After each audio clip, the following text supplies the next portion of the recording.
yi jërë ngeen jëf ci ànd beeg télévision Futur Média mbaa jàmm ngeen fanaane ku ci ne fa nga ne ñu ngi leen di nuyu gërëm leen bu baax bis bi nag tombé na ak ajuma 9 janvier 2015 tey nag di yeewu leen bi mujj ci semaine bi ñu fas yéene ci àndandoo jëm 10 heures ni fajar gu jot ñaar la ñuy boole li tubaab tuddee utile ak agréable yi leen di bégal ak it yi leen di jëriñ ndax nag bëgg nañu kenn ku ci ne boo bànneexoo nga jëriñu ci li ñu nekkee bokk na ci xibaar yi nga xamee ni dañ ci ànd ak rédaction bu télévision Futur Média bu njëkk bi moom ngeen njëkk seetaan bi 6h45 jotee ba tey toftalu ca kanam lay doon 8h daañu ci ànd ak Fatima Ba moom itam ma ngay waaj di ngeen am itam yéen a kaay yeeg seen i xët muy revue des titres ba tey Fatima Ba moo ci jàppale météo bi ak loolee ñu tuddee xibaaru jaww ji daañu ci indi itam ay leeral ci ñaareelu xaaj bi yi leen di xaar laata ñu cee ñëw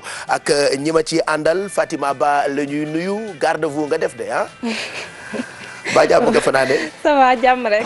naka suba si. sant yàlla bu baax bu ñu demee ba 8h loo fas yéene yaatal. waa Pape Cheikh di nuyu d'abord téléspectateur Télé Futur Média di wax ne xibaar juróom-ñetti waxtu yu bokk na ci li ci gën a fës procès bu Karim Wade démb ñu ngi doon déglu Abdoulaye Diop ki fi nekkoon jëwriñ bi ñu dénk wàllu finance ci jamono yi Abdoulaye Wade moom nag indi na ay tontu yu bëri ci compte société yi di AHS Black Pearl ak ABS wax na itam ne ci diggante 2000 jàpp 2012. amul trou 117 milliards ginnaaw bi ñu ko laajee waaye daal am na conseil boo xamante ne taxawal nañ ko te moom daal xamul woon conseil bi nu muy doxee waaye bi muy yor kopparu réew mi xam na ni daal benn trou bu 117 milliards amul woon foofule ñu wax itam ci opposant gambien bi di Cheikh Sidia Bayo moom nag ba léegi mi ngi fii ci Dakar waaye ñi nga xamante ne seen dañu am xam-xam ci wàllu yoon jàngate nañ ko li waral ñu téye ko fii ba nége ni jàpp nañ nag ne yoon la ci réew bu mel ne Sénégal Cour suprême mi ngi fii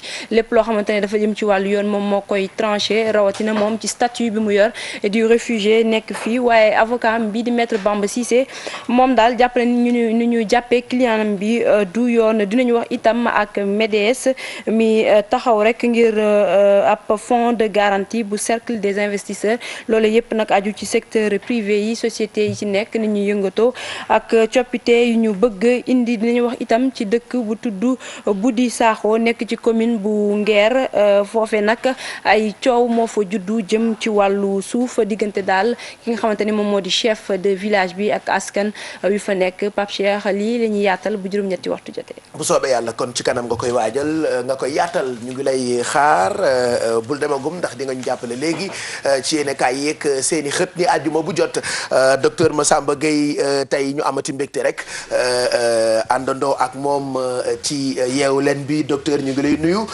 gëj nañoo yeewu leen àjjuma yi waaye gëj nañu laa gis jot nga ñàkk moom loolee xam naa mooy géej am na ndox ni docteur Massamba Gueye amul jot waaye sant yàlla ba àjjuma yi moom dëgg-dëgg yaa ngi fii ñu ngi lay nuyu at mu bees mi defe naa tey la ñuy doog a gisee waaw tey la ñuy bi ñu commencé 2015 ba tey. waaw tey ba 2015 def 9 jours. ngay doog a gis say jarbaat doog a gis say doom doog a gis say ndongo ah. waaw ku koy alamaan de waaye man dinaa ko alamaan tey. waaw di nga ma alamaan mais yow dinaa ci kontaan maa ngi nuyu ñëpp di leen gërëm di leen sant waaw wax nga dëgg nag juróom-ñeenti fan. waaye yéen a ma gisul waaye man maa ngi leen di gis. waaw fajar bi jot wolof nee na dafa am waaw mën ngaa gisee gëti xol mën ngaa gisee gëti bët.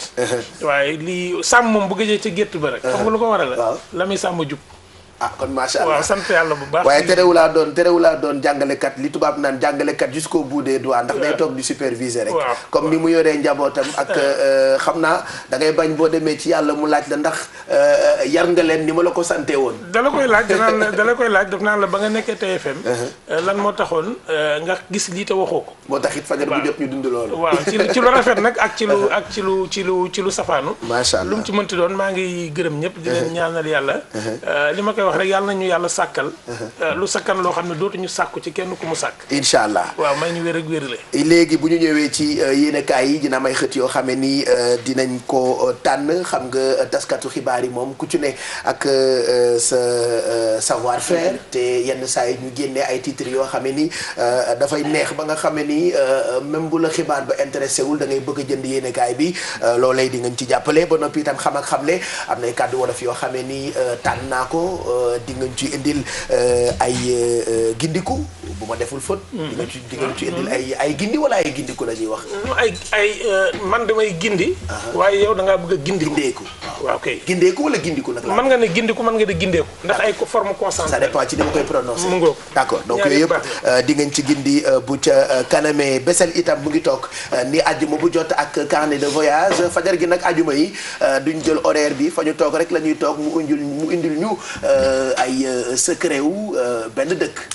jërëjëf Pape Cheikh maa ngi lay nuyu di nuyu tamit tonton di ko wax rek namoon nañ ko nuyu tamit rek téléspectateurs yi di leen wax mbégteeg bànneex la ñuy am daal di fi teew ni nga ko waxee rek saa su ne suñu carnet de voyage tey nag dafay dem ci Logn ci biir dëkk boobu nag di Bundu Futa dañ leen di jox rek li nga xamante ne rek moom mooy cayde Pape Cheikh. dëkk bee tudd cayde. déedéet ci Logn waaye li ñuy découvrir tey mooy cayde. cayde xanaa lekk la. du lekk de. en fait da nga may bañ a wax dara. waaw bàyyi ba ci kanam. parce que xam naa loolu tey da lay arrangé. ok waaw dina la arrangé trop parce que xam naa genre ñoom kii yaa yeeg te xam nga nag macha allah sama pël bu ñaawul bi ba pour la jéeri Fatmata moom faw ñu defaral ko cayde parce que comme te dañ ko takk. mu nekk nag seet bés buy sëyi. kañ lañ ko takk moom du yëgalul kenn dara. yëgalu ko. kenn dara kon def naa njaaxu. noo takk nañ ko. dala nëbb loolu. daf ma ko nëbb xam naa daa bañ ma xamal ko. non kon Pape Cheikh bu ñu koy defaral cayde. waaw yàlla man kay sama yoon nekkul ci cayde. déedéet dimbali maa lay invité bàyyi ñu invité la rek. kay yóbbul ko cayde rek yàlla baax bul def loolu. Fatima ba borom baax la de. yam ci Fatima journalal ma rek. yàlla baax na. bu sëyee buy sëy lii nii lu jar a prôné la. entreprise temps bi nga fay passé moo ëpp temps bi ngay passé ak sa famille. donc ñoo ngay liggéeyee dool ñooy sa famille. waaw waaye xam nga wolof daf ne kenn du gis sa bakkan maanaam li la jege rek ngay fàtte waaw man bu ma nit fàtte ci xew rek damay jàpp ne dama koo jege ba. dafa bokk ci sa njaboot rek.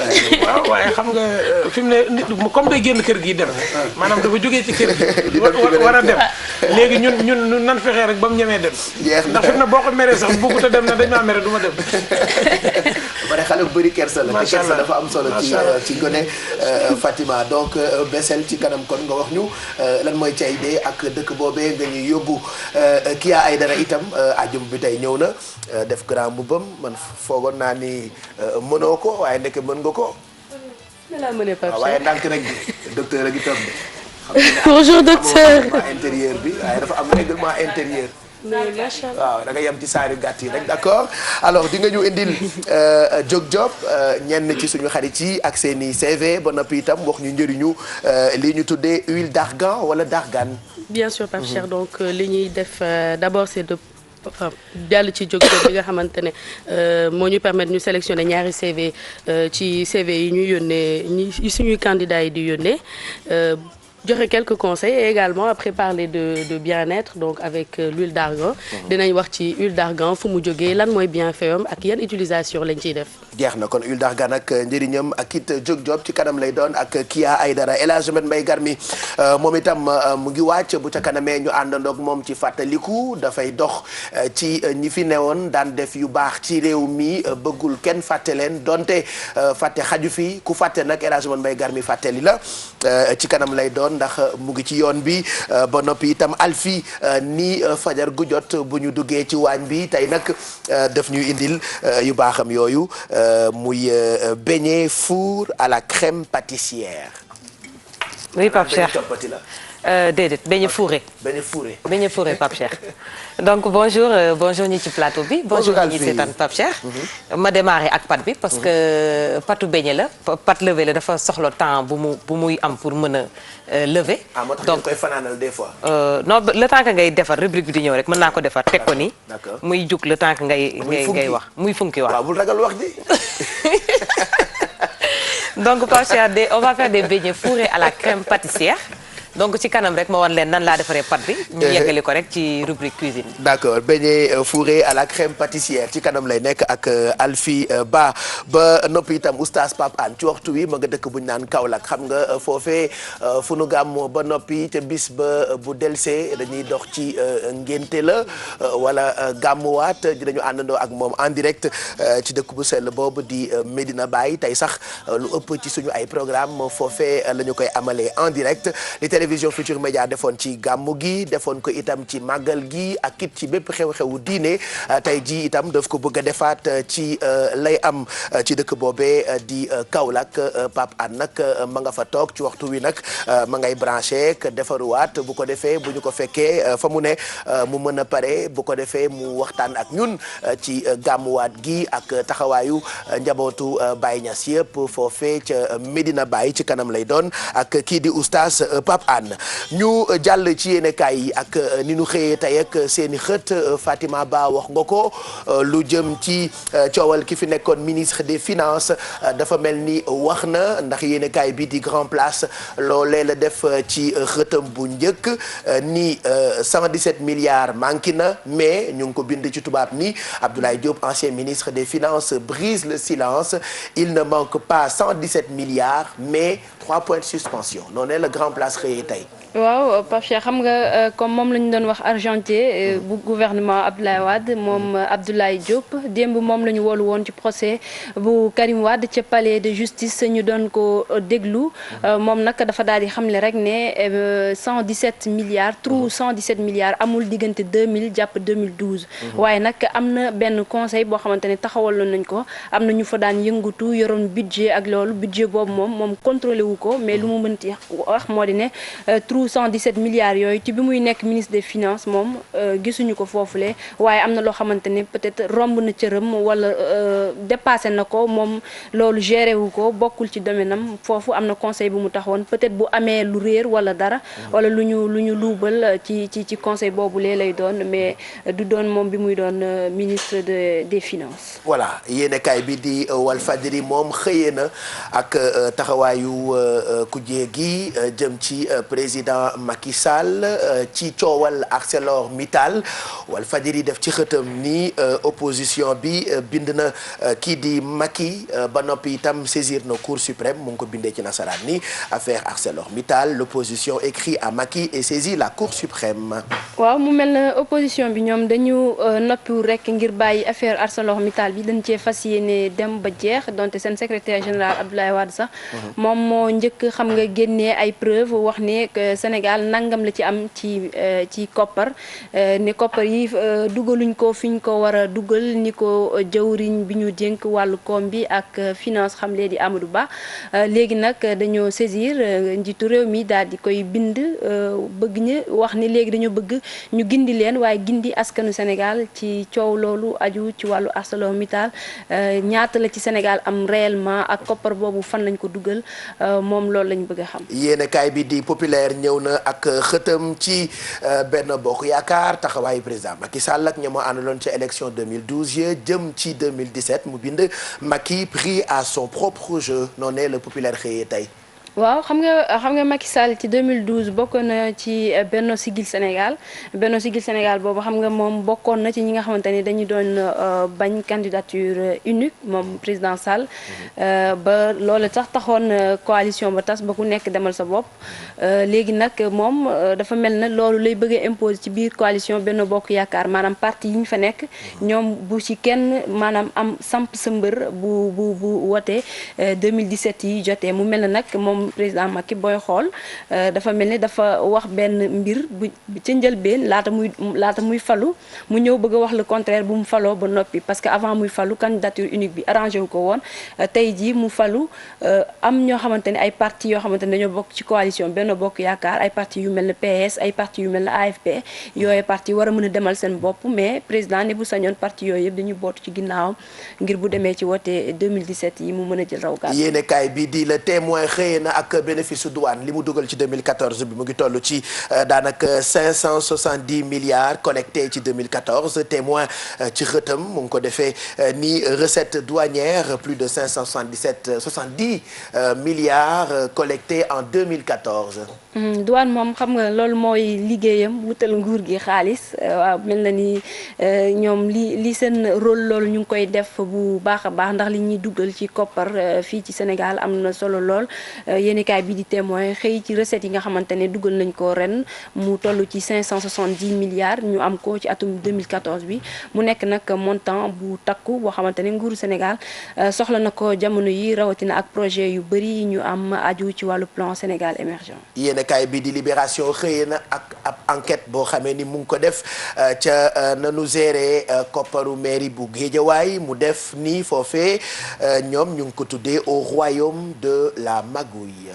waaw mairie bu Guédiawaye boobu coow bu rëy moom moo fa juddu ndax dañ jàpp ne ci passation de marché yi dafa am ay marché yaama neex yu bëri yoo xamante ne dañ ko fa nemmeeku maanaam ay entente yu ci mel ne ay entente directe wala cas de fractionnement déggoo ko nit ki nga jox ko benn marché alors que amul appel d'offre amul dara njuuj njaaj boobu le moom la ñu gis ci mairie bu Guédiawaye tax mu juddu fa mu indi fa nag coow lu rëy Libération moom def ci gëstu bu yaa ko au royaume de la magouille. ba noppi itam bëri na ci ay yéenekaay yoo xam ne ni xëyee nañu tey ak congolam bërki démb ca dëkk bu ñu naan France ci këru yéenekaay boobule di Charlie Hebdo bu dee quotidien bu dee le quotidien moom xëy na waxtaan ak ki nga xam ne ni moo di Ahmed Iyam Thiam wax ci noonee yéenekaay boobu doon ñaawale peut-être yonent bi Charlie Hebdo attentat contre le journal français Iyam Thiam caricature les tueurs. waaw parce que Iyane Thiam ñëpp xam nañ ko day yëngu bu baax a baax ci diine gi Mourchid Iyane Thiam moom xam nga en tant que musulman dëgg xam na ni ñooñu lee lu ñu def du lu rafet du loo xamante ne diine gi nangu na ko looloo tax moom mu caricaturé leen daf leen a mere ndax ñooñu li ñu def dañ ko def ba pare wax ne dañ ko def ci turu l'islam wax ne dañ ko def ngir rek fayul ki nga xamante ni moo di yonent yàlla Muhammad moom nag jàpp na ni képp koo xamante ni da nga gëm yàlla gëm yonent bi doon itam musulman bu dëggu am na yoo xamante ne waroo koo def rawatina ñaawteef gu toll noonu faat lu toll ci fukk ak ñaari nit ba pare ne allahu akbar fayul nañu yonent bi loolu yonent bi ci boppam bugg ko yàlla itam bugg ko képp ku koy def daal jàppal ne doo jullit sax daanaka. ba ci yéenekaay bi di direct info coow loolee la xëyee tey ba seqi ci waxtaan ak ki nga xamee ni moo di Ahmed Khalifa Niass wax ci attentat boobule am ci ëttu yéenekaay boobule di Charlie Hebdo mu def ci xëtam ni c'est un affront lavé. waaw xam nga mbir moom bu amee ku nekk ak ni nga koy gisee xam gis nga Ahmed Iyane Thiam moom daal na ko ñaawlu ko ni loolee warul am mais mu mel na Ahmed Khalifa Niass moom da ko rafetlu ndax dafa jàpp ne ñooñu lee di waa Charlie Hebdo dañoo tooñ yonent bi doon ko caricaturé loolee moo tax tey ñu faat daanaka ñu nekkoon kàngam ci kër yéenekaay boobule moom daal jàpp ne ni affront lavé la maanaam nga saaga nit ba noppi mu fayu moom noonu la ko jàppee te gisu ci dara lu ñaaw ndax ñoo njëkk wax ci yonent bi peut-être lu ñu warutoon a wax ñee tamit en tant que ay musulman gëm yonent bi gëm yàlla dem bëgg rek dindi tuuma googu bëgg setal deru yonent bi moom Ahmed Khalifa Niass moom gisu ci dara lu ñaaw ci li ñaari xale yooyu def ca France. coow loolu nag fi mu tolle tembe moo lëmbee àdduna waxatuma France rek ba ci réseaux sociaux yi ki nga xam ne ni moo jiite woon yéenekaay boobule di Chaps ak ñamu àndal looloo indi sax tubaab yi xewal li ñu tuddee je suis Charlie di ko def ci ay photo di ko def seen ay émission léegi nag comme ñun moom dañuy ma riirandoo rek ndakaaru ko seen nee na je suis Charlie te xamuñu Charlie c'est-à-dire léegi ñoom ñëpp je suis Charlie Facebook bi ñëpp je suis Charlie xale yi ñi xam Charlie ñi xamul Charlie je suis Charlie xamuñu sax ni yaa journal satirique boo ko defee daal mooy kooku lam def lam ko def naqari na la waaye lam def yow def nga ko loolu mooy je suis Charlie. moo tax mooy li mu def caricature yooyu mu def yonent bi. man def naa nga ci léegi nag la nga ko def ma. naqari na la waaw loolu mooy philosophie je suis Charlie. ah d'accord après ñàkk a xam tamit yooyu lay indi. ak ma riirandoo. dégg teel rek ni ma riirandoo moom riir mi lay dégg rek. waaw loolu moo rayoon ñu bëri ci am ci kii ba ca nu sanaan kii ba nu mu tuddati fële ca port ba. waaw ba gaz ba loola tàkkee. ammoniac ba rey ammoniac ba dafa tàkk Sénégal ngay gis ku dégg gaz bu tàkk nga daw. nga daw wutali nga dawoo yow waaw loolu moo ma riirandoo. wallaahi boo di sobe wàlla nekkoon côté Sokopa woon na de ca ginnaaw raay bëri ceetaan maa leen wallaahi ba ñu déggee bombe ba kalaate rek dañoo dem seetaani ba faatu ca donc loolee ma riirandoo la dee leen laajte balaa ngeen di dugg ci quoi que ce soit xam nga Facebook moom xale yi dañu ko xewal ba nga xamee ni lu ñuy dund rek wane ko hashtag yi nag yëpp benn baat bi rek la ca France ñoom commencé nañu ko xam nañu kuy Charlie ak lu tax ñu xeexal Charlie Charlie ba mere lu tax ñooñee def ñaawteef yooyu lee waaye yow xamoo Charlie dégg Charlie ne je suis Charlie faites très attention et arrêtez avec ça bu dee yéenekaay bii di L'As moom xëyee na ci kii nga xam ni dafa toj bopp ku mu bokkal ba noppi fay ko million il casse son frère retraité et lui paye 1 million loolee mu nga am ca direction du patrimoine bâti de l'État ñu tuddee ko ñoom L'As ci seen xët bu njëkk la bamboula d'Aliou Mara.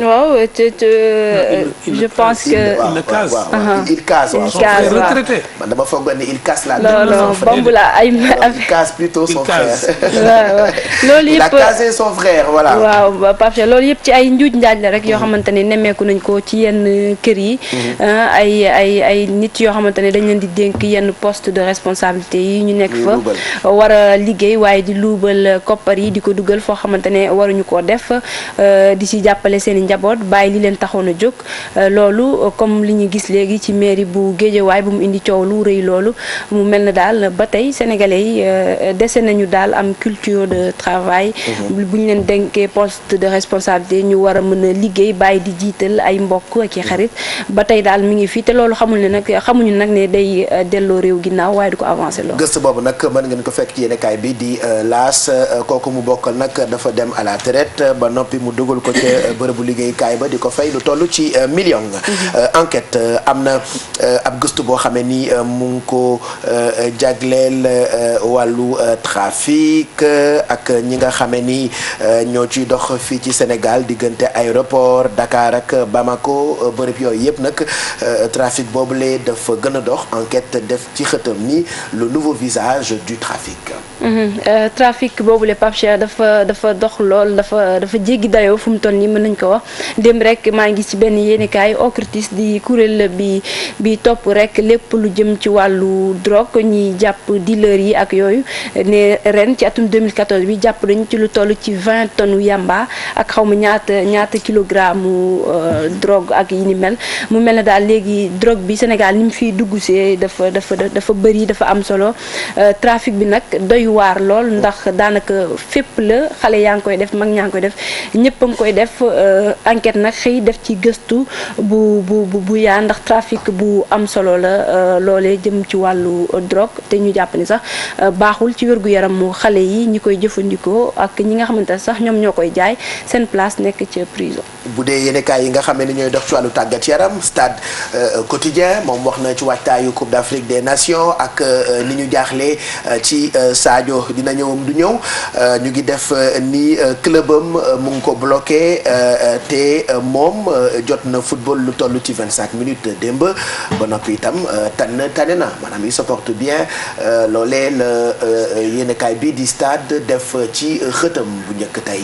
waaw Sadio Mané xam nga Sénégal dañu yaakaar ci moom lool. ci Coupe d'Afrique bi ndax liggéey bu am solo bi muy def ci club am boobu di Southampton léegi nag dafa mel ni club bi moom noppiwul daal ngir bàyyi ko mu ñëw fekkee Coupe d'Afrique bi moom bëgg na ko lool ndax wax na ko démb rek muy doon wax ne 15 jours rek bu ko noppaloo dina mën a bokk ci jongante yooyu di nga xam ne dina am ca Guinée équatoriale bu fekkeewul sax premier match bu Sénégal yeneen yi ci topp mën na ko jouer waaye mu mel ni club am sawarul lool ci bàyyi ko mu ñëw ci équipe nationale moom Sadio Mané Sénégal nag dafay yaakaar ci moom lool démb nee nañu tàggatu na daw na lu toll si 20 simili ak juróom muy wane ni rek mi ngi tane tuuti.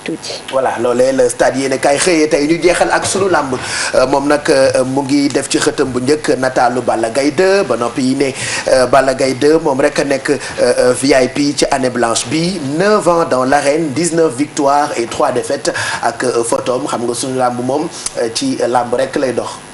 ci làmb rek lay dox di si def itam lu am solo Balla Gaye champion la yéenekaay bi dafa ni rek bi mu commencé làmb ba léegi moom Balla musul am année blanche contrairement ak yeneen mbër yi Modou Lo am na fi année blanche Yékini Tyson ñeneen ak ñeneen mais moom chaque année seetlu gi moo di ne day bëre. d'accord donc wax nga dëgg moom amul année blanche. ci yoonu Tyson amul année blanche ba tey sax maa ngi gis Tyson ci ci journal bi donc dem leen ngir wutu ko mu ngi tudd sunu lamb bu loolu weesoo ñu bàyyi waa l'Observateur ñu fictil ñu li ñuy def tey ci yéenekaay boobule le menu du l'Observateur de ce vendredi 9 janvier 2014 direction la rédaction centrale du l'Observateur. Bonjour Pape Cheikh, bonjour à toute l'équipe de Yeewu Leen. À la une de ce numéro de l'Observateur, accident de la circulation au Sénégal, les chiffres poignants de 2014. 12 547 accidents causent 22 441 victimes, dont 433 morts. Nos routes sont loin de constituer un gage de sécurité pour les usagers. Une constance certifiée en 2014 par une inquiétante recrudescence des accidents de la circulation relevée à l'échelle nationale, avec son corollaire de mort, une situation qui n'a pas été de tout repos pour les sapeurs-pompiers qui ont enregistré 12 547 accidents de la circulation, dont 16 ferroviaires, lesquels ont causé 22 441 victimes, dont 433 décès. Également à la une de l'Observateur du jour, Pape Cheikh, Macky Sall lors d'une audience politique au Palais. Je ne suis ni méchant ni rancunier. Et c'est en recevant en audience une délégation d'émigrés venus des 4 coins du monde que le président de la République a promis devant ces derniers d'augmenter le financement destiné aux Sénégalais de l'extérieur. Macky Sall envisage de faire passer les fonds d'aide aux Sénégalais de l'extérieur qui étaient de 300 millions en 2012 à 3 milliards de francs CFA en 2015. Une nouvelle qui a réjoui les membres de la délégation d'émigrés qui ont promis leur soutien pour une réélection de Macky Sall en 2017. De quoi s'interroger sur l'intérêt soutenu du chef de l'État pour la diaspora sénégalaise, et le politologue Babacar Justin Ndiaye apporte des éléments de réponse. CAN 2015, premier match amical cet après-midi au Maroc. Le match amical entre le Sénégal et le Gabon se jouera ce vendredi à 15h GMT au stade Mohamed V de Casablanca. C'est le stade où reçoivent le Raja Club Athlétique et le Wydad Club, les deux clubs phares de la capitale économique marocaine. C'est aussi dans cette enceinte de 67 000 places que les joueurs d'Alain Giresse avaient livré leur match référence contre la Côte d'Ivoire, un but partout, en éliminatoire de la Coupe du Monde 2014, le 16 novembre 2013. Cette fois-ci, les Lions seront face aux Panthères du Gabon pour entamer du bon pied leur préparation sur la route de la CAN 2015. Et enfin, Pape Cheikh, de la lutte pour terminer, Ama Baldé sur sa participation au tournoi des 4 grands. C'est le plus jeune des 4 lutteurs cooptés pour le tournoi Arena Tour de cette saison. Pour certains, il part avec moins de chance dans ce tournoi qui l'opposera à Tapha Tine, Zos et Guigui, mais Ama Baldé en rigole. Il s'est engagé dans ce tournoi pour défendre crânement ses chances. En attendant, il consacre ses forces à l'organisation les 16, 17 et 18 janvier prochains au mémorial Feu Falaye Baldé. Voilà, Pape Cheikh, c'était tout pour la une de l'Observateur du jour et bonne journée.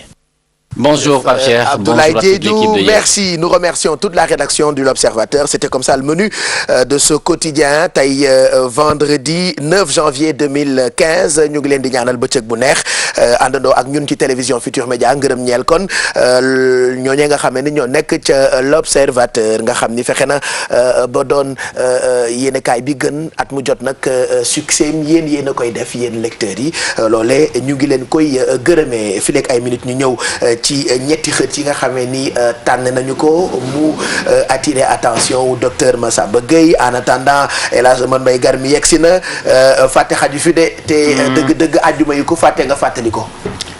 fàtte xaju fi Baye Cheikh xanaa di sant ak di gërëm nag ñi nga xam ne ñoo nekk ñoo seetaan à travers le monde yeewu leen daal dañoo bëgg ñëpp yeewu nu jàkkaarloo. waxtaan rek Sénégal jëm kanam. kese. waaw di leen béggee nag bu baax wax namoon naa leen de. ñoo la raw Mbaye bonne heureuse année. bonne année à vous et tous les spectateurs. voilà merci. El Hadj Mbaye Garmi bu ca kanamee ku ñuy fàttaliku.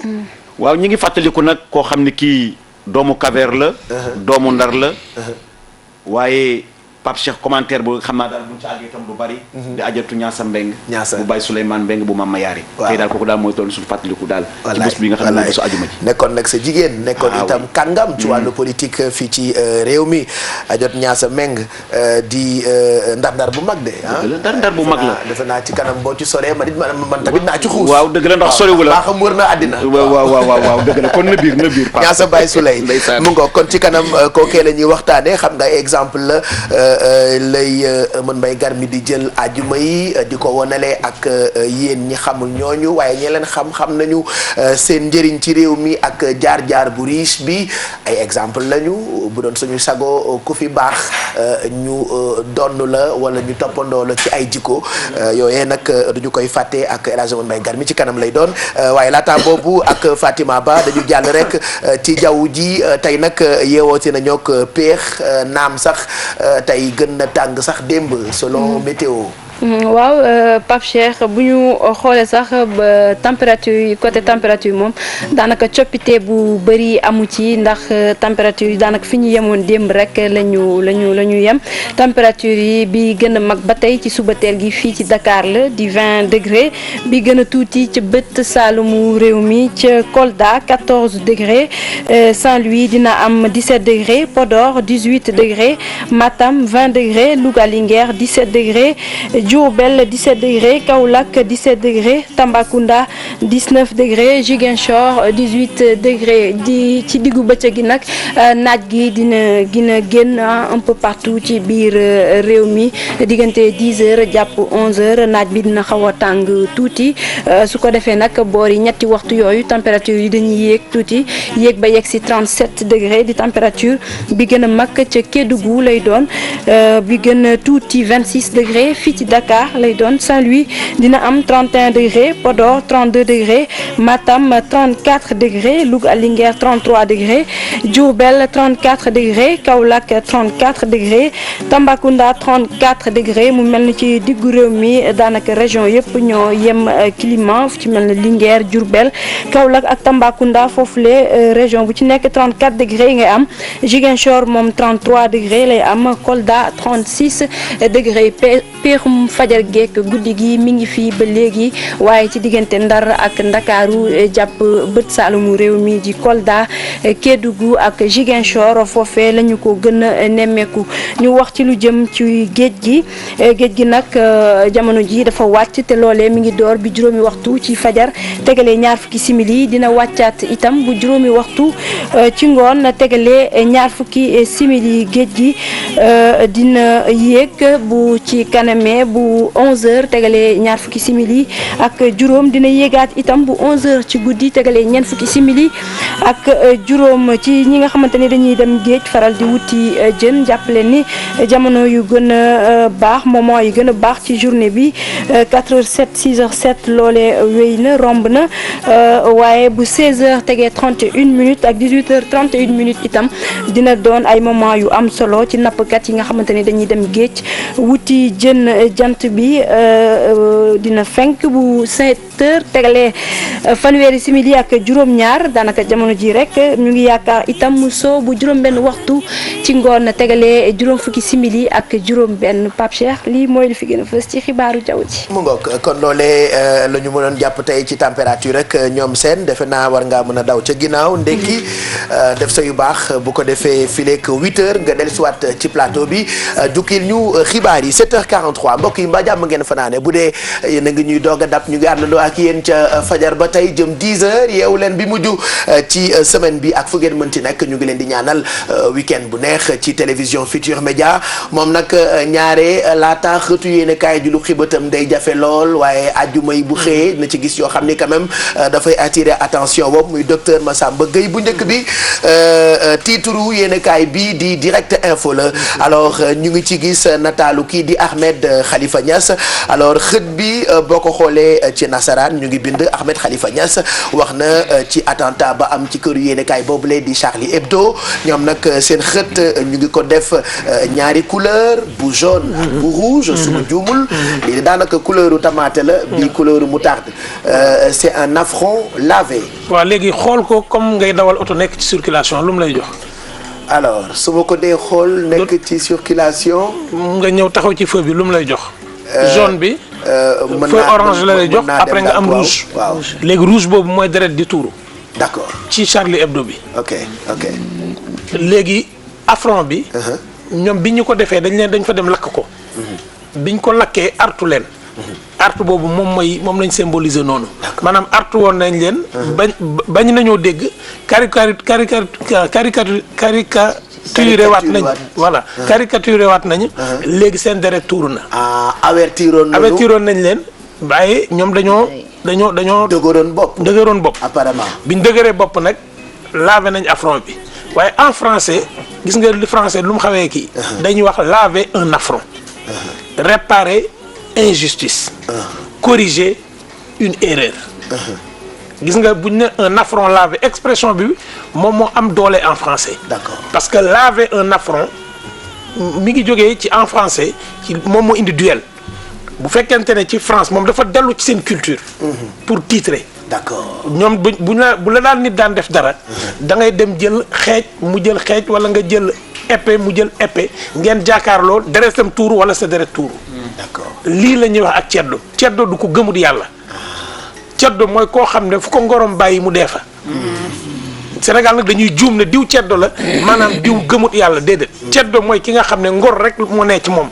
boo roccee ngor ci deretam ndoxo fay des. fi nga ko tooñee lay fayoo. loolu nag ci loolu lañ ñëwaat moo tax titre bi c'est très bien écrit. Au niveau des couleurs mais aussi xoolal lavé bi ni ñu ko defee majuscule. lavé bi yëpp dafa taxaw ak majuscule pour aussi c'est vraiment un titre que j'applaudis moi particulièrement au niveau chromatique au niveau des couleurs mais aussi au niveau sémantique au niveau du sens. Bon, mais félicitations à la rédaction du quotidien Direct Info pour ce magnifique titre. Exactement. Apprécié par docteur Massamba Gueye qui est aussi professeur donc bu apprécier quand même ñu war a d'accord donc c'est un affront lavé loolee la ñu def ci seen xët yéenekaay bii di Direct Info beneen titre boo xamante ni attiré na sa attention luqi na sa bët. titre bu luqi sa bët nag ñaare yombul ndax jàngalekat bi nga doon ak it xam-xam bi nga feese dell macha allah maa ngi toog ci bant itam. jarul nga koy wax yéenekaay bii di. yoo xam naa li nga yéene jarul nga koy wax yéenekaay bii di le quotidien ba tey ci coow loolu am ca France ñoom waxtaan nañu ak kii di Ahmed Khalifa waaye waxtaan nañu ak Iyane Thiam. ñoom nag ñu ngi bindee ñaari couleur seen xët. couleur bu ñuul. ak bu xonk. ñu ne Iyane Thiam caricature les tueurs. waaw lan moo tax titre bi am importance. waaw mooy Iyane Thiam caricature les tueurs. waaw caricature bi tamit rouge lay ñëwaat. d'accord ak deret. mais ñoom ñoo rey. bi yoon nekkul ci ñi def caricature yi. maanaam caricature mooy lan. mooy nga jël jëmmi nit. nga xaatim ko. mel na ku koy nataal. ci am mbind. waaye dafa am loo cay wane lu ëpp. waaw bu xaw a reetaan. waaw moom kay loolu rek lañ ci jublu moom. mooy tooñ. waaw tooñ goo xam ne day ànd ak coxor. tuuti léegi caricature bi li tax ñu def ko en français. man tey par exemple ñoom bu ñu ma doon caricaturer mun nañu jël crayon de cinéma def bopp bu ngand. waaw mën nañoo def bopp bu ngand waaye dafa am lu muy tekki dafa am lu nekk ci ginnaaw li ñuy wax ci théâtre le sous-texte. D'accord. maanaam la ngay gis dessin bi amut solo.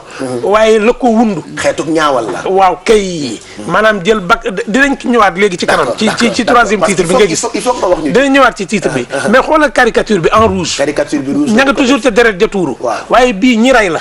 d'accord léegi gis nga ñoom. dañ ko dëpp. c'est ça l'effet inverse. Iyane Thiam caricature ngay xaar ne Charlie Hebdo lay wax journaliste yi mu ne noonu les tueurs. kon Iyane moom mi ngi ŋàññ ñi nga xam ne ñoom ñoo rey ci turu yonent bi sallallahu alayhi wa sallam. alors que Ahmed Khalifa Niass mi ngi doon wax ne. ñooñu liñ def dëgg la. mais li ma intéressé ci titre bi. c'est que ñoom. boo ko déggee rek da ngay dem nga gëstu lan mooy caricature. ak caricature bi lan la te boo deful ndànk da ngay defee ne. Iyane dafa ànd ci ñooñu liñ rey. alors que reyuñu. lii la ñuy wax nag un titre qui accroche et un titre qui vend. voilà et c'est un titre qui accroche. Félicitations à la rédaction. Exactement. Du quotidien Le Quotidien pour ce magnifique titre. Voilà comme quoi nos journalistes ils sont tous professionnels ñoom ñëpp gongo. yéenekaay bi mujj. te lu xi sa bët ak xëtam grand place la moom itam xëtam boo seetloo daf ko bind ci ñaari couleur xonk ak ñuul bi mu ngi ko bind nii. il ne manque pas 117 milliards mais 117 milliards bi mbind mu xonk la ko bindee. waaw ñu ngi ci procès Karim Wade bi. waaw 117 milliards mooy fi mu nekk nii li ñu natt ne moom lañ koy topp. léegi Ablaye Diop moom moo yoroon jibay réew mi.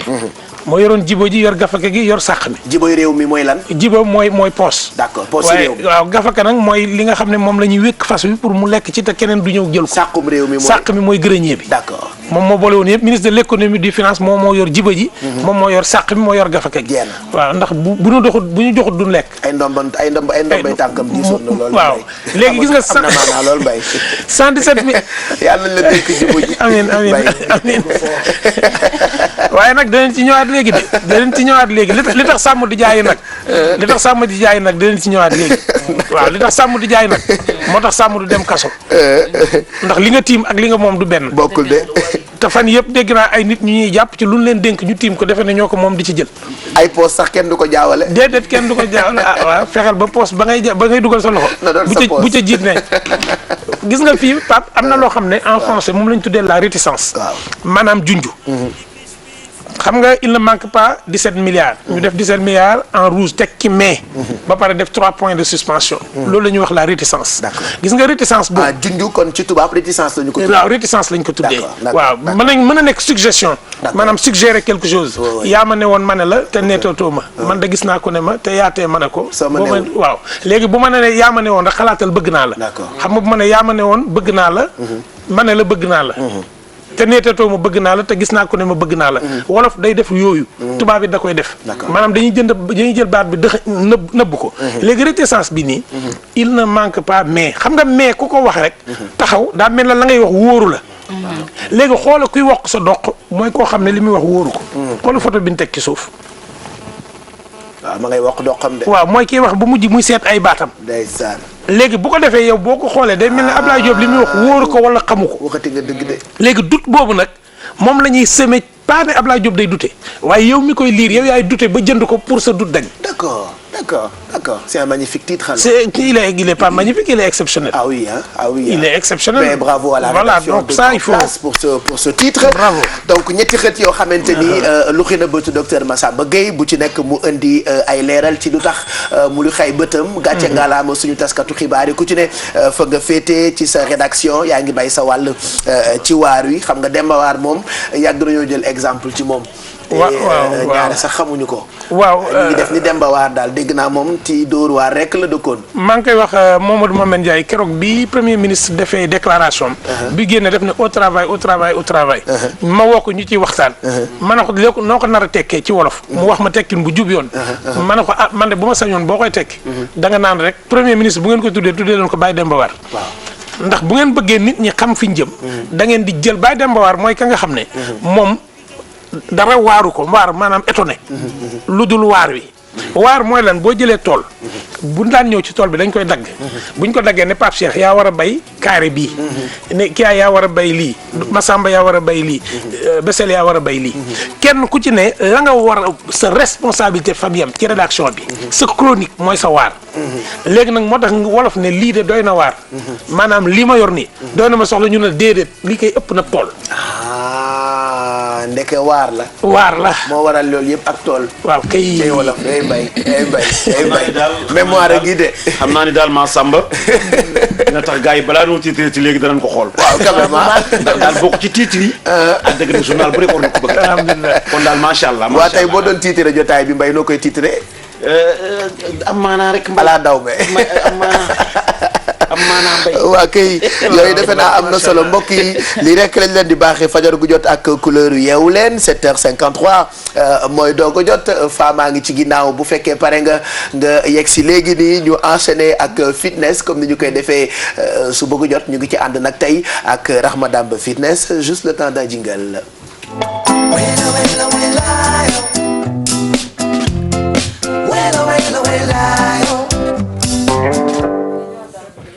Merci Alfie vraiment je prenais mon café.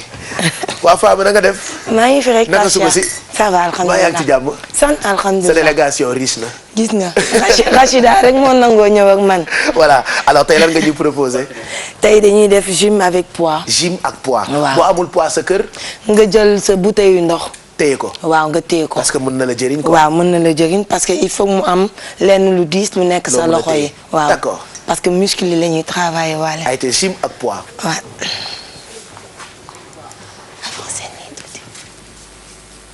la complicité de Tom. wala bouteille bridel ah. bouteille bridel. mooy statut d'homme ak yëngal ci say mag ay ca rapidement loo ñuy jox comme conseil parce que 8 heures jot na Fama.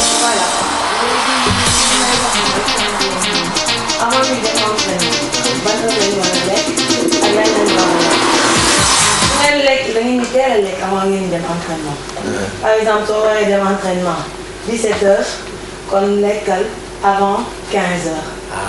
Sinon digestion bi du yomb du gaaw. maanaam plus de 2 heures de temps avant. Voilà. D'accord. loolu digestion bi di mën a kiiwee ba adapté wu ba mu seey. D'accord. Sinon soo demee nga mal digéré soo demee saa di nga am problème. D'accord. soo moytu nga wut. mën nga ko génne sax wala ngay neex voilà. alors conseil bi ma leen di joxe teel leen a lekk avant ngeen di dem sport. parce que ngeen lekk 30 minutes après ngeen ñëw. du ngeen mën a def dara. di ngeen wëccu wala di ngeen neex. alors la travail bi ngeen war a def. doo leen ko def normalement. waaye sport a bëri règle waaye. yaram ci boppam moo bëri règle.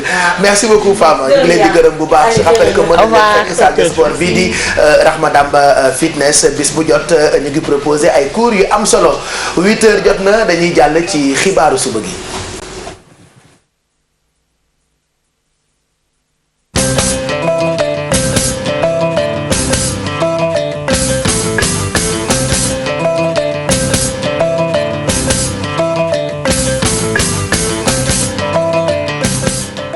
juróom-ñetti waxtu di 8 heures jot ci télévision Futur Média ba tegal ñetti simili xibaaru suba gi léegi lañ ciy ànd ak Fatima Ba. Pape Cheikh xibaar yi ñu doori kook procès bu Karim Wade alxamis gi nag ñu ngi doon déglu ki nga xamante ne moom moo di Abdoulaye Diop nekkoon fi ministre bu ñu dénk wàllu finance moom nag daal dina rek addu ci koppar yu bëri moom Abdoulaye Diop daal dina xam ne diggante 2000 jàpp 2012 amul trou 117 milliards moom gisu ko fenn en tout cas du bi muy nekk ministre des finances ba noppi xamle itam ne am na nag ab conseil boo xamante ne taxawal nañ ko am na ñoo xamante ne ñu ngi woon ci biir conseil boobu mais conseil ba ñu mu daan doxee ak koppar yi fa nekkoon moom loolu mënu cee àddu ndax xamu ci lu bëri keneen itam ku ñu doon déglu di Omar Samb moom nag ci compte société yi di HS Black Pearl ak ABS juge bi di Henri Grégoire Diop nag daal dina dal ci kawam ndax ay faux rapport la jàpp ni moom la fa indi audience bi nag dañ ko suspendre dinañ ko dooraat ni ki altine ak yeneen ñi témoin ñu wax ci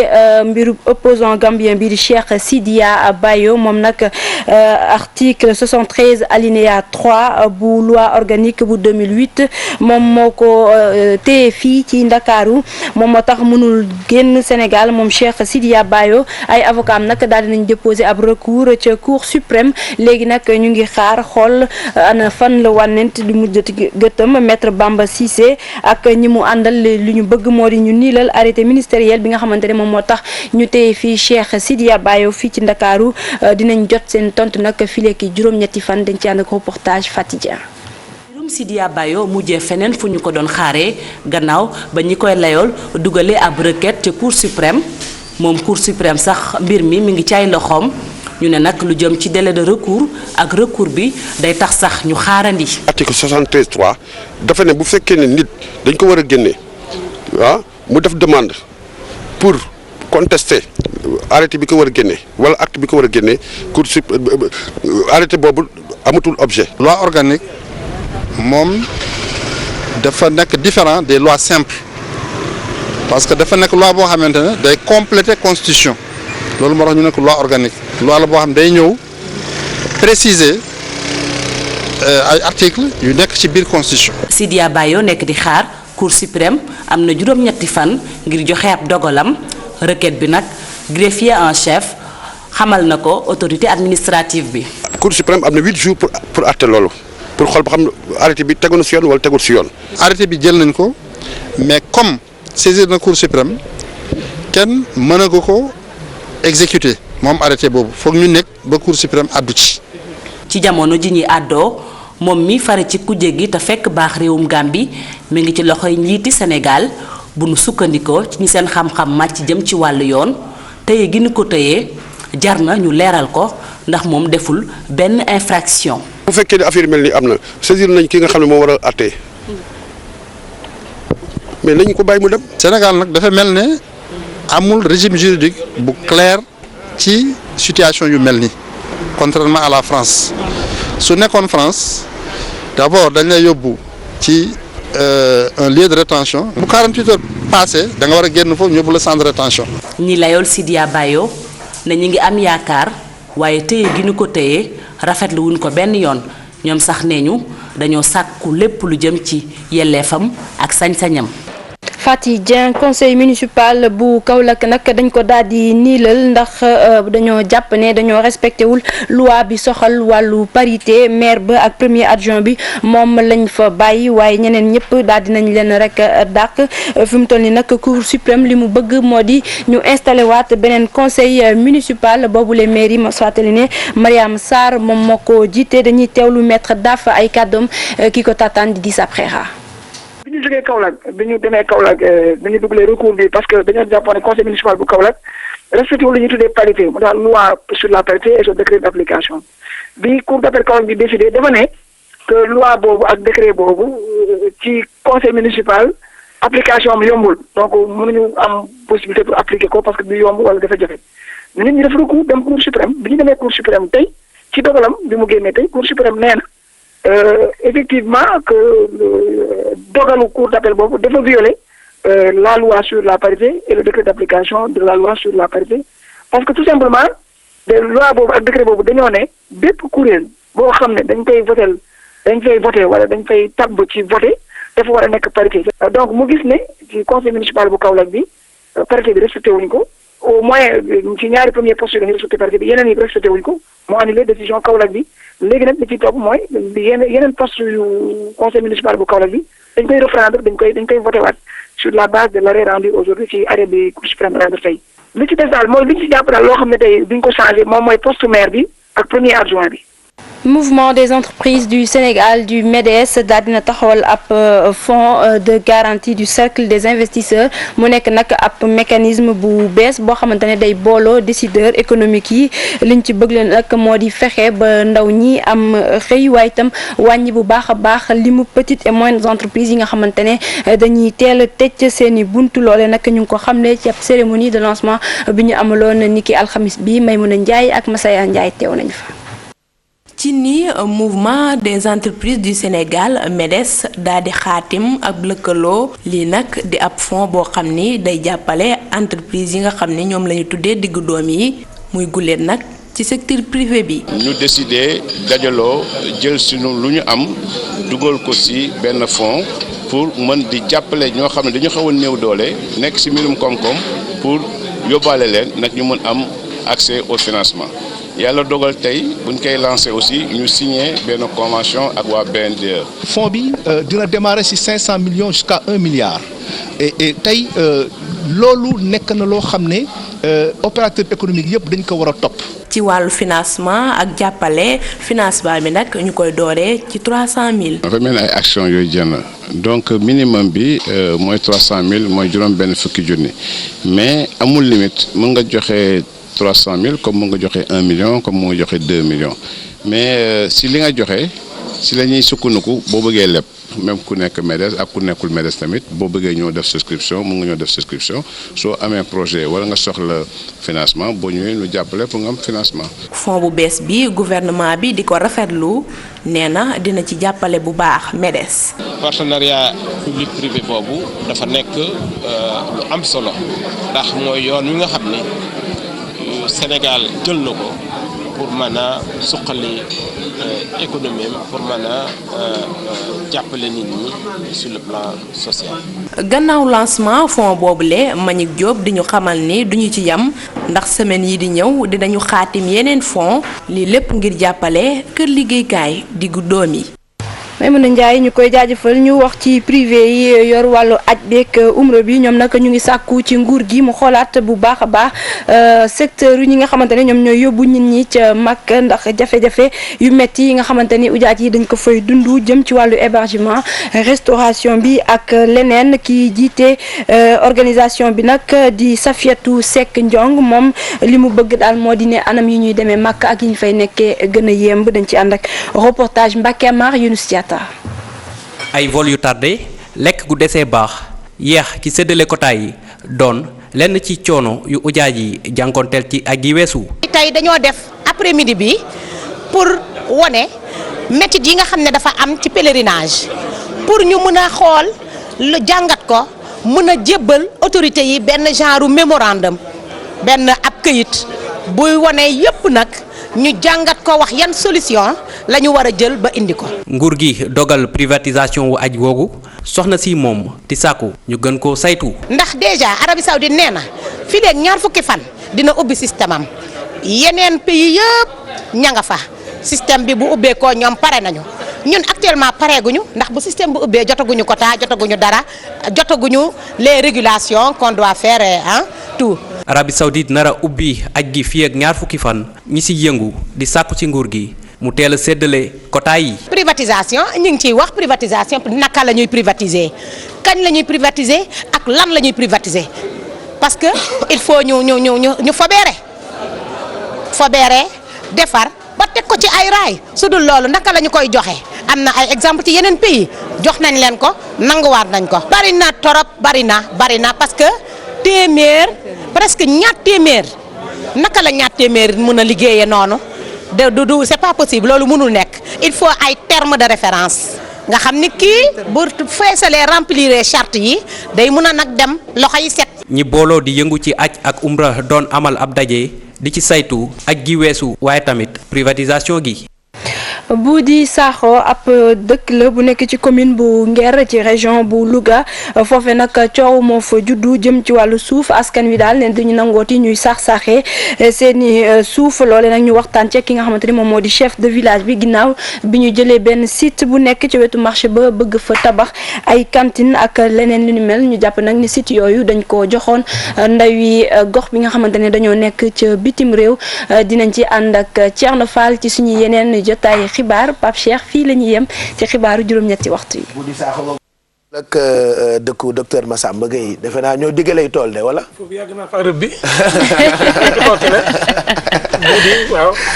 Boudy Sakho. yàgg nañoo rëbb bi foofu. waa kay jërëjëf Fatima kon ñu bàyyi la nga dem bu 10h jotee ngeen journal ci français rédaction bi ñu ngi koy gërëm bu baax ci seen taxawaay ci suba gi xam nga fajar gi moom da ciy baax ku ci xëy rek am xibaar yu wér te wóor bu ko defee di ngeen gën a tàggoo ak kumpa 8h14 mooy doog a jot ba léegi rek ñu àndandoo ak yéen bu dee yéen a nga ñuy doog a dab ba ñu xëyee ba tey ñu ngi ci yeewu leen matinal bi nga xamee ni yéen la ñu ko jagleel Kya Aidara ngi fii Bessel Bass ngi fii docteur Massamba Gueye mu ngi fii El Hadj Man Mbaye Garmi mu ngi fii oustaz Pape Anne dinañu àndandoo ak moom fileek ci kanam en direct ca Kaolack foofee nag la ñuy amalee gàmmuwaat bi nga xam ni fu nu gàmmoo ba noppi ca bis ba bu dellusee dañu fay dem àndandoo ak pèlerins yi donc Kaolack googu nag ñu ngi fay nuyu suñu xarit yëpp fu nu xibaaree ba noppi ci yoon dañuy fekki suñu ay correspondant ci gox yeeg gox-goxaan yi fu mel ni dëkk bi ñu naan Sédhiou Lamine Ba moo ñu fa teewal jotaguñu ko xam naa mu ngi ci waar bi fu mel ni Thiès ka ñu fay fekk ñaare Cheikh Anta la moom itam xam naa bu ñu ko jotee rek mu jéem ñoo jox ay xibaar ci dëkk boobee ñu tuddee benn dëkk ñaari gaar waaye laata ñuy jéem a jokkoo ak ñoom mën nañu jàll ci jóg job nag li tax mu am dafa fekk ni bëri ngeen ci di xëy di àndandoo ak ñun ami diplôme te amu leen liggéey ñun nag ci suñu souci wu jàppale moo tax ñu jéem a jàllale ay CV du ñàkk joxekatu liggéey yi dégg ko contacter leen ngeen am entretien ba am liggéey Kya Aidara tànn ci ñaar muy CV wu Bassine Seck ak CV wu Mouhamadou Diallo. Oui, Pape Cheikh, donc dañuy démarrer avec CV Bassine Seck qui a eu son BTS assistant de direction de gestion des entreprises PMI PME et pour ses aptitudes professionnelles donc gestion des tâches administratives, gestion des appels téléphoniques, accueil des visiteurs, facturation dossier client, saisie des documents, correspondance, contrat de travail, etc. Enregistrement des courriers, arrivée, départ, classement et rangement des dossiers, rédaction du courrier commercial et administratif. Pour ses expériences professionnelles du 7 avril au 7 mai 2014, il a effectué un stage au Crédit Mutuel du Sénégal, CMS, caisse Parcelles Assainies Dior. Pour contacter Bassine Seck, ce sera par mail à sinba@live.fr. Nous avons également le CV de Diallo Mouhamadou. Diallo Mohamedou qui a eu donc de 2012 à 2013 une licence en biologie chimique et géologie à l'université Cheikh Anta Diop de Dakar. Et pour ses expériences professionnelles de 2009 à 2012, son CV est en anglais, Treasurer of the Association for Youngsters of Koungheul. 2012, il a été contrôleur of the Presidential Election for the CEDA. Pour le contacter, ce sera par mail toujours à mahadiallo4, donc mahadiallo chiffre 4 @gmail.com. CV bi baax na donc man def naa ko benn retour mail pour lui dire que mu def CV en français déjà toujours su fekkee daf ko bëgg a def en anglais mu def beneen page en anglais donc di fàttali rek ni que bu ngeen yónnee seen CV par rapport ak entreprise bi ngeen koy yónnee parce que on est quoi qu'on puisse dire dans un pays francophone français mooy suñu première langue nañ ko yónnee d'abord en français su fekkee entreprise bi daf la laaj ci offre d'emploi bi nga yónnee CV bi en anglais. Voilà parce que bu dee man may gar bi moo ibbi entreprise nga yónnee ko CV bi ci anglais du mën a comprendre. ku jël la Basine soxla nga ko de. waaw Basine nag Basine Seck yéen ñii da ngeen ko soxla. waaw jàngat naa ko. ndax li mu bind. ñun dañuy réer yenn saa yi. ndax ñoom xeetu liggéey yooyu. maa ngi koy wax barki démb benn xale. ma ne ko mu ne ma kii laa def business xaw ma lan banque. ma ne ko booy wut liggéey. da ngay nangoo bàyyi la nga jàng ci njorteel ga. ba dugg toog. ndax man gis naa vigile boo xam ne actuellement mooy comptable société ba mu nekk ndax bi muy nangu poste vigile bi mi ngi toog ci benn BTS comptabilité. Mamadou Ndoye Bane vigile la woon ci rajo ba mu daan liggéey léegi bokk na ci animateur yi gën a mag Sénégal mooy soo benn yooyu am na solo ne ko poste bu ñu la jox nangu da nga koy téye bu dee yaa ngi wut waaw bu la fi train bi bàyyi rek waaw waaye léegi dañuy xool nag ba train bi bàyyi wallaay waaw bu demee rek nga bokk ci départ waaw bu la fekkee gaa maa war de mu c'est important Pape Cheikh parce que man jaar naa ci société boo xamante ne dama amoon ay diplôme en marketing mais ba may dugg ci société bi xam nga booy dugg fenn di liggéey koo déposé assistante de direction pour samay compétences mais am naa ci ay notions commencé naa ci loolu mais jógeen ba may génn ci entreprise bi sama fonction c'est-à-dire am naa fa 3 postes yu toppante sama dernière fonction chef de projet la woon donc et puis entreprise waaw vas-y du coup y a pas de sous-métier benn liggéey jarul xeeb même bu fekkee da nga am degré de docteur booy duggal rek li ci des nag yaa koy liggéey ba fi ñu la war a teg nga teg ko voilà ba pare entreprise dafa mel ni école ni ngay passé CM2 dem beneen bi ak bi ci topp ak bi ci toppaat boo dooree ci bërëbu liggéeyukaay noonu ngay avancé noonu ngay avancé profil de carrière nit xam nga tey booy toog ci ndab di lekk suur nga bëgg waaye doo suur ca dank bu njëkk ba déedéet kon il n'y a pas de petite victoire c'est la somme des petites victoires quotidiennes qui fait de notre vie une grande victoire mais Pape Cheikh dafa am benn firnde rek boo xam ne yaakaar naa ne soriw da ngay gis ñun ñi nga xamante ne rajo la ñu njëkk a def ci rajo la ñu jaar daal di ñëw nag def télévision ci télé la ñu mujjee donc c'est très important nit ki tout le temps bul xeeb dara même boo nekkee bu ñu jëlee exemple aussi dans boobu nekkoon à la RTS Tata Fifi Kanté je crois voilà donc lan la doon def bu njëkk ba à la RTS ba tey daal di ñëw dugg nekk donc une présentatrice à la RTS donc loolu mooy wane ne nit même bu fekkee jaaykatu beñe nga sax ci entreprise bi yoral say diplôme rek bu yàggee waaw am ci jom voilà man daal pour terminer sur ce sujet Pape li ma leen daan wax moom laay waxaat ñii tey man de du ma ne sama doom demal jàngi ngir am liggéey tous les jours li may wax samay doom moom laay wax ñi may jàkkaar loolu nit day jàng ngir nite da ngay jàng ngir nite nite boo nitee nag am nga garab ndax niteey garabam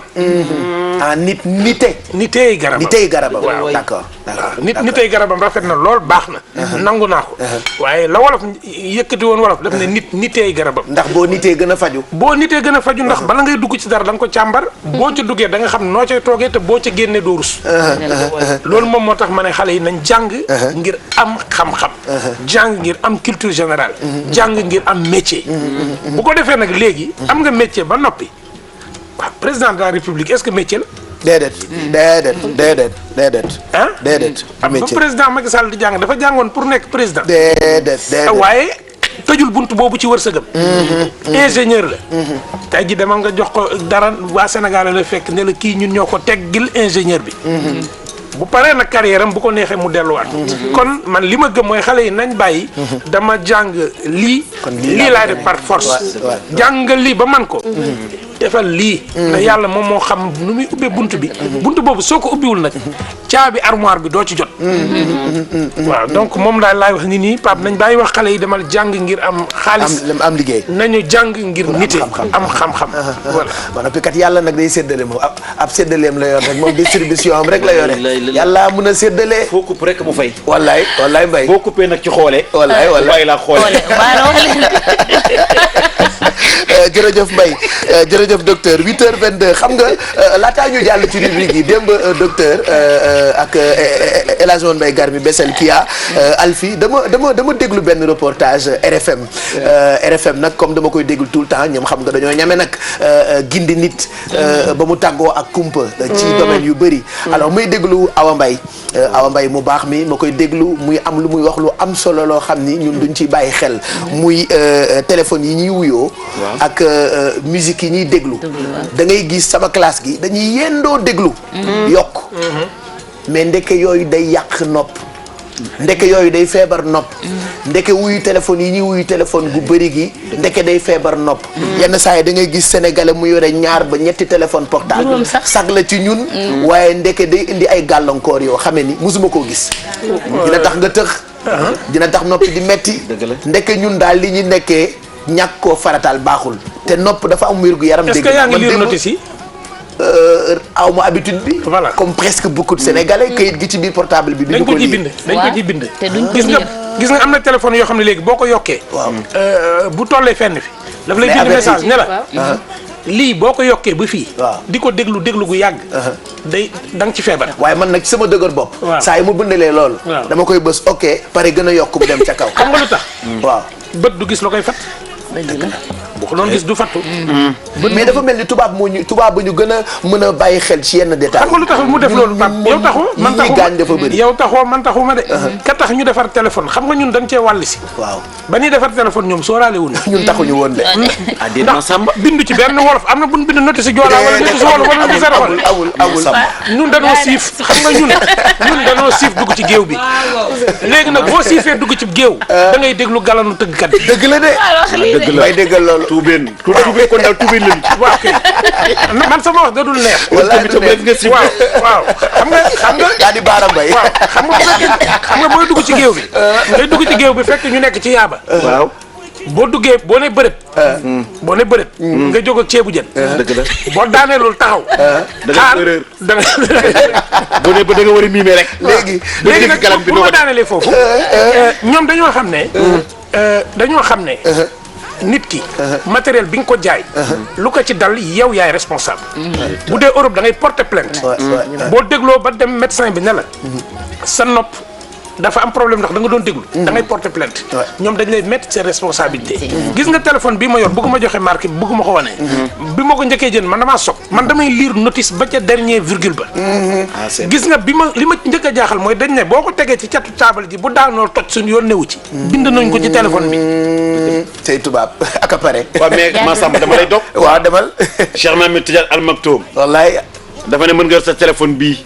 te ko ci bu daanoo nga ne yaa Cheikh bu jëlee téléphone am ci digg taaba ji la koy du daanu meetar. léegi j'ai très envie dama bëgg ñu déglu ko quand même maa ngi ko dégloo ci rajo bi reportage la boo xamante ni mu ngi jàll RFM j'ai très envie quand même partager ça avec vous et que désormais lu ma dégg peut-être ci rajo yi dinaa ko indi ci télé bi peut-être partager ko ak yéen parce qu'il y a tellement de choses yu attiré wul suñu attention et pourtant njëriñ a ngi ci nañu déglu li ci Awa Mbaye wax ba mu attiré sama attention par rapport ak wér-gu-yaramu nopp. jàmm jëfandikoo bu bari bi ñuy jëfandikoo yenn ci appareil yi nga xamante ne dañu koy taf sunuy nopp mën naa indi ay risques yu bari indi jafe-jafe sax sunuy nopp ak dégg-dégg bi diggante baladeur MP3 yi téléphone fixe wala téléphone portable yi wala musique yu fort yi nekk ci boîte de nuit yi wala sax ci bërëbu liggéeykaay ba ñu fay jëfandikoo ay machines yoo xamante ne bruit ba dafa fort ba jéggi dayoo yooyu yëpp nag mën na indi ay traumatisme sonore nekk loo xamante ne dafay indi yàq ci dégg-dégg nit ki ndax mën naa dem sax ba tëx ci ngir mën a fagaru nag ci yooyee appareil yépp nag mën ñoo indil ay yàqu-yàqu ci sunu wàllu nopp kon faaw ñu jëfe digle ki tegtal yi nga xamante ne aju na ci jëfandikoo yooyee appareil yi Khadija Farat Niko moo ñu koy limal moom xam-xamam dafa màcc ci toppatoo dégg-dégg. Alors déjà d'éviter d'entendre. li ñu seetlu fii rek moo di nit ñi dañuy déglu bu baax musique ak ay MP3 ay baladeur yooyu le noonu buñ koy déglu xanaa xamoo leen ne warul dépasser ci benn fan genn wàllu waxtu man li ma seetlu ci Dakaru mooy ñëpp dañuy déglu ak ay baladeur ci bés bi yépp loolu baaxul ci nopp li ñu war a xam mooy boo demee ci discothèque ci boîte yi xanaa xamoo ni fukki simili rek doy na ci nga am traumatisme sonore kon boog discothèque li nga fa war a dem ci benn ayu bés ñaari waxtu rek doy na si ay doxalin la yoo xam ne dañ ko teg Europe di ko appliquer waaye fii Sénégal doxalee wuñu noonu nit ñi nga xam ne dañuy liggéey ci fu bëri bruit ci misaal bu fort a fort bu weesu 90 décibels ñooñu dañu war a am ay saañ yoo xam ne war nañ ko def ci seen nopp ngir mu tere leen ñu am problème mu nopp yooyu lee téléphone portable yi ak yeneen jumtukaay yi nga xam ne ngir jokkoo la loolu itam day yàq nopp li ñu war a defaat rek mooy jekkalaat sunu dund lépp luy ay écouteur ay ñoomin seen buñ koy def sunu nopp yokk bi ba mu sës loolu la ñu war a ba loolu baaxul loolu la yépp day yàq nopp bi te jaru ko. À l'usure de l'oreille, bien sûr. Alors, il faudrait avoir une hygiène de vie un peu plus saine. Tout ce qui est écouteur également, quand c'est à un niveau assez élevé, nuit à l'audition parce que c'est très proche de l'oreille. fii la ñuy yem ak yéen di leen soññati ngeen toppatoo seen wérgu yaram. voilà toppatoo itam seeni nopp xam nga ba noppi man yii samay habitude la damay yokk rek mu sës man lu sësul baaxul. ba pare journée bi damay dégloo. gis naa léegi de nee nga ba noppi. noppi mooy lan. non ni nga ko waxee dafa baax. waaw waaye da nga ne ba noppi. ba pare. waaye daal bu ne diw noppi. noppi mooy lan. mooy fexeel ba nopp bi noppalu. waaw. même wax boo koy def ngay enchaîner. nit ki tiim la pap di wax. boo naan ko mbefe doo ko tey. wala day noppalu. waaw boo koy wax mbefe doo ko tey. dama waxtaan ak benn docteur. nañ ma baal ma wax turam. maa ne du ko neex. équipe nationale la nekk docteur Diarga Ngom. mi ngi hôpital général Grand Yoff. benn jour dama am problème mu nopp. ba mu dem bañ may bëgg a tere avion. waaw affaire bi di métti ma dem seeti ko. bi ma ko demee seeti fekk def naa ay traitement yu bëri. dem naa si ay consultation yeneen pays. mais bi ma toogee waxtaan ak moom mu dindi affaire bi rapidement. dindi ko génne ne ma lii moo nekkoon sa nopp. ba pare ne ma toogal ma jàngal la nopp. yow nekk nopp am na njëriñ. mais li gën a doy waar xam nga nopp lu gën a doy waar di wax nopp de waaye nopp bàyyi metti de. est-ce que xam nga lu tax nit di dox. te du di dox di jub te du daanu gauche du daanu droite. noppa tax. loolu ci nopp la ko yàlla def gis nga bu noppi yàqoo. nit dootu buy dox nii lay def. te lii yàq suñuy nopp mu ngi nii suñu kanam Mbaye Dieye Faye boo ko jegee ci ngay xam ne nekk daa mel ni ku tëx léegi. lu leer Mbaye Dieye Faye jege ngeen Mbaye Dieye nekk dafa tëx. bateur bu mag bi. Mbaye Dieye dégg ko tëx. dafa dégloo Mbaye Dieye boo ko ne Mbaye Dieye ana maam mu ne la barki démb laa ànd ak gis mu gisuma gis mi ndax tëx. mais aw Mbaye wax na ko léegi médecin bi. parce que xam nga man. Mbaye boo ko ne Mbaye ana maam Ndiaye mu ne la Youssou Ndour laay demal Amérique tournée. boo ko nee la waaje mu ne la lan. mu ne la waaye dafa am dañu dugg studio nii maag Youssou Ndour y a jamais 203. mais Pape daal rawatina nag portable chinois bi. waaw kooku moom moo gën a garaaw yëpp. ñoom ñëpp a garaaw de. boobu imam bi dafa wax ne. ñoom ñëpp a garaaw dañ ma nettali ne imam bi daf ne. maa muy julli. daf ne ku am téléphone na nga ko fay. bu dee bu chinois na nga dindi batterie bi. xam nga lu tax. parce que téléphone chinois boo koy fay moo day jël 5 minutes. mën nga dindi batterie bi sax mu sonné téléphone chinois bi am na bu baax. ndax man ku ne ma chinois mënut a liggéey ma la demal Grand Théâtre. wallaay ak ñoo mën a boo demee Grand Théâtre xam ne chinois mën na liggéey. waaye bu fekkee da ngaa jàppee sa bopp sagar mu jox la téléphone boo xam ne gis nga bu yuuxoo baaxul. dañ bàyyi noonu rek. voilà. gisoo téléphone Bouba Ndour bi gisoo téléphone Bouba Ndour bi bu ñu dee def émission batterie bi lay dindi waaye téléphone bi day jékki-jékki rek sonné donc protéger vos oreilles noonu la ko Sanex waxoon nopp daal ndeke yi koy gàllankoor mu ngi nii ci suñu kanam bis bu jot ñun ñëpp ñu koy jëfandikoo te bu ñuy gaañ muy musique oto muy écouteurs yi ñuy takk muy portable yi ñuy jëfandikoo wax naa ko sànq sénégalais ngay gis mu yore lu tolloog juróom-benni portable maanaa la ko tuddee waaye xamul ni mu ngi ñuy gaañ yooyu yëpp jar na bàyyi xel. dëgg la mais tamit nanu gëstul tamit ci lumière bi ak bët yi. loolu moom naa ko laaj awa ci gëstu na ngeen xool ba ndax nun Pape on n'a pas vieilli mais koo ci jox puso du ko nas. kan yow kenn koy nas ci taabal. mais Pape Cheikh loolu il faut nga Pape Cheikh loolu il faut benn jour nga def ko indi fi puso daal jox ku ne nga xool ba xam ne ko mën a nas. kenn du ko mais bon am na après ñu feebar naturellement ñoo xam ne dañu am problème. moom lañ doon waxtaan man ak yow sànq. xam nga parce que nit tamit ñun dañoo ragal feebar ba duñ ko saytu. maa ngi koy wax ne ko man semaine bële laay soog a xam ne allergie bët am na. waaw bu ma demee di def ay consultation mu ne ma ndax sa bët day mel lu am suuf. ma ne ko waaw après docteur bi ne ma allergie la. jox la ay garab yoo xam ne da nga ko ci def pour nga faj ko. léegi nag ñun dañoo am problème. dañoo am problème bu fekkente ne li ngay lekk baaxul. bu fekkente ne da ngay xëy suba ba ngoon nekk ci écran. boo jógee ci écran télé ba yaa ngi ci ordinateur ba. te loolu yaa ngi koy commencé léegi xale bi day jàng raam sax ñu ne ko déj ci kanamu télé bi tegal ko puus ngir am jàmm ci waay. waaw léegi nag kooku. xam nga tamit système nerveux. maanaam lumière bu bëri. ak coow lu bëri. da ngay dem ba mer te kenn du la def. moo tax xale li ko ci gis bu amee fukki at ak ñaar nii lay wax nii lay liir. donc je pense que mais Pape li nga wax nii daal man li ma ci jàpp. mooy Awa Mbaye nañ ko félicité. voilà Awa Mbaye ak ñi nga xam ne ñi ngi liggéey ci wérgu yaram. ndax chronique yi nga xam ne chronique boobu man la du ma presque bu ma ko mënee. du ma génn te 8h moins 20 jotul. pour être sûr que dinaa ko déglu le matin. du moom rek. moom ak yeneen chronique yi. parce que nit tamit sooy def rajo. wala ngay def télé.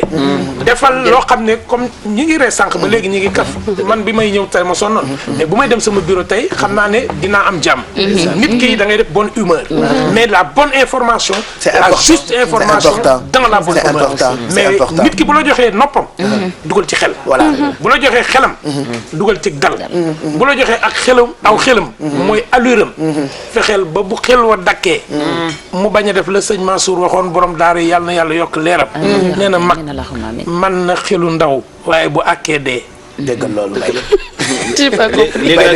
léegi nag dañuy àkk nag. waaw kon nu bàyyi nag ay mbay. nañu bàyyi àkk. ku ci bàyyi àkk non dafa al Pape day xew. wallaay waay naa bàyyi noonu. aywa mbay bul bàyyi noonu waay.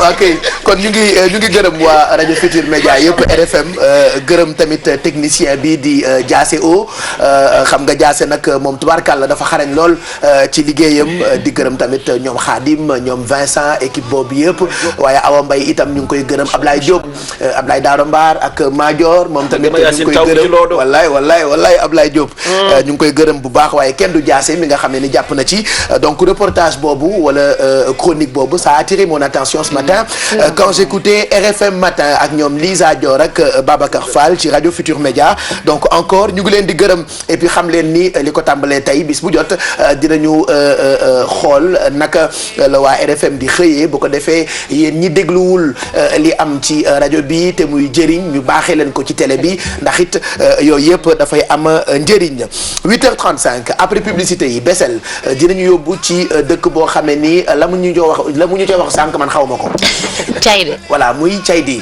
ah donc Caydi wala. du Cayde. ok donc Cayde la ñu indil tey luy Cayde dinañu ko expliquer ci carnet de voyage xamle docteur Massamba Gueye ci kanam daañu ci àndandoo ak moom ki ay dara tey mu indil ñu bien-être njëriñu huile bi ñu tuddee huile d'argan wala d'argan ku ne ak ni nga koy prononcé fàtte xaju fi ak El Hadj Mbaye Garmi tey dinañu fàttaliku borom xam-xam boobu la nga xamee ni yàgg naa liggéeyal réewam di ajot ñaasa meng ñaasa Mama Yaare ci kanam lay doon Alfi itam a nga ñuy préparel yu baax yoo xamee ni ku ko lekk bég ma ngay lal ak defar pat ci kanam lay doon juste après publicité yi